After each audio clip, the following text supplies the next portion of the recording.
Self learning, खुद से सीखना, लर्न करते रहना।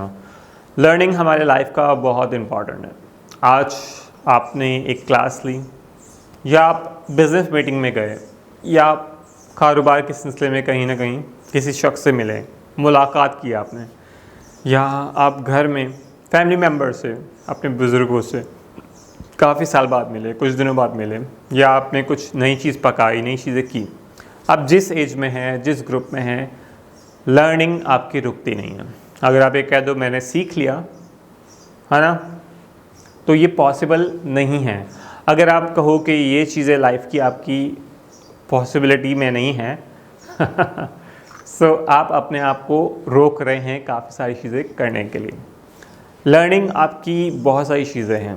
आप हंसना सीखते हो बार बार, आप बातें करना सीखते हो, आप बहुत सारी चीज़ें कर रहे होते हैं, लेकिन आपका मिजाज, आपका मूड, आपकी mental, emotional, intellectual, spiritual capacity बढ़ रही होती है, ना कि कम हो रही होती है। उम्र के साथ काफ़ी लोग भूल जाते हैं, भूलना शुरू हो जाते हैं, लेकिन वो अपने अगर ब्रेन को ट्रेन ना करें अकॉर्डिंगली, तो उनका जो ब्रेन है, सिस्टम, वो ट्रेन नहीं होता, तो वो भूलना शुरू कर देता है। सो इंसानी दिमाग बहुत पावरफुल है।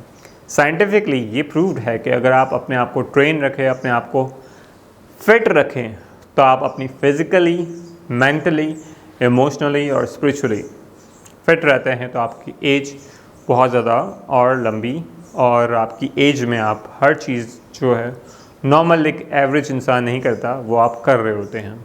सो it's depend up to there, चाहे 70 साल के हो, 80 साल के हो, आपके इरादे मजबूत है, कमिटमेंट अपने साथ है, तो आप जो सीखना चाहें सीख सकते हैं। बहुत सारी मैगज़ीन्स, बहुत सारे लोगों के ऐसे इवेंट्स मिलते हैं कि 70, 80, 90 ईयर्स में उन लोगों ने कमाल कर दिया। चाहे वो लोगों ने पैसे जमा किए दूसरे लोगों की हेल्प के लिए, चाहे अपना बिज़नेस स्टार्ट किया एज ऑफ 90, चाहे उन्होंने अपने डिग्री या अपना मास्टर्स एग्ज़ाम दिया, अपना मैट्रिक एग्ज़ाम्स दिया, मर्ज़ी है उनकी। जो उनकी लर्निंग है, उनकी कैपेसिटी है, उन्होंने इरादा किया उस चीज़ को कंप्लीट किया।